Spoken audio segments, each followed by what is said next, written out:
fillet part, and then you've got the rib loin, which you've got void of the fillet. So that's your rib loin, or your short loin, or this one here. They used to call that the hand, but with the hock on it. Remember, you used to be able to get them pickled at Christmas time. You'd ask for a hand of pork. Well, that's part of the forequarter. That can be cut into chops. It's a little bit sloppy to do that today. So that's your shoulder, of course. That can be cut into cutlets as well, or it makes a nice roast. The forequarter meat on the pig is always more moist, and it's a little bit more fat content as opposed to the leg. Okay, there's your hock.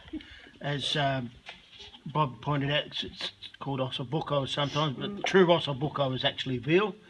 And this is pork, but it can be sort of cooked in a similar sort of fashion, and that goes glutinous when you cook it. If you cook it as a slow roast or something like that, it goes all sticky and really nice. If you cook it off with sugar, it makes a really nice, but it takes about 3 hours to cook in the oven. And that's of course your pork hock from each end, and they go Pickled. For pickled, make nice jelly and stuff like that.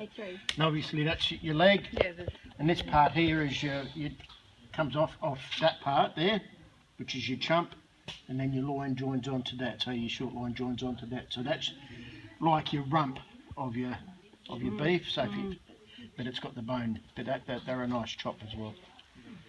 Okay. Dave, if you're going to cut your hand into cutlets, which way would you cut it? Long ways or crossways? That way. Long ways. Yep. Which is just a continuation of that there. So that would, in the olden days, would have been the hand. So you'd have the whole thing attached with the hock as well, and then you'd pickle that. And every Christmas we used to sell heaps of it as a pickled. Them and corn mutton legs used to go mad, people, but nobody buys them anymore. So. And pork belly? And pork belly, we'd already cut that off. You had already cut it off? Yeah, okay. we've already cut that. So that would have been connected to the end of the loins. Okay. Yeah. So, yeah. So, and that's. We cut off and put it in there. Here. That was the bottom That's half right, of of the roll. the rolls. Bit that we were doing, that was it. No, we just cut it off afterwards. It's just your flap in here, belly flap. Yeah.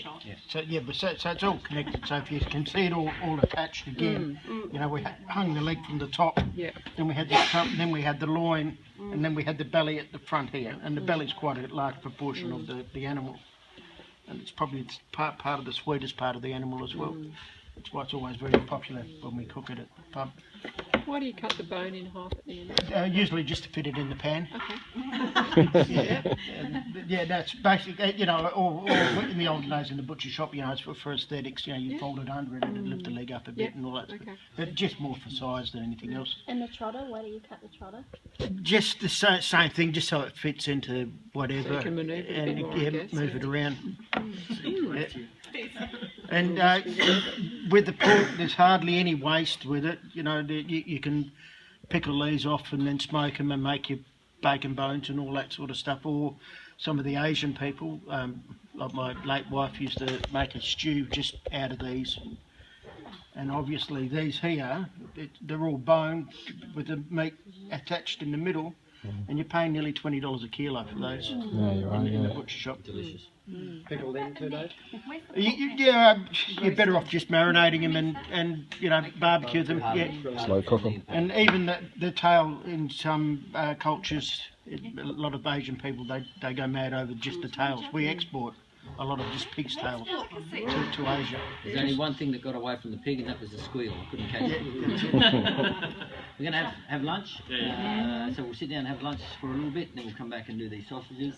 And if you've got any more questions when you come back for Dave, he's still here. And if you want to buy wine, you can buy wine. It's my product. The Angelina is today $20 a bottle. It's normally $25, and the 2011 Pinot corked, if you want that, today it's $30 a bottle. Okay, so head down there and we'll have some food. We're eating down there. Yep, and the wines are on the table. Yeah, the white's not available. Dave,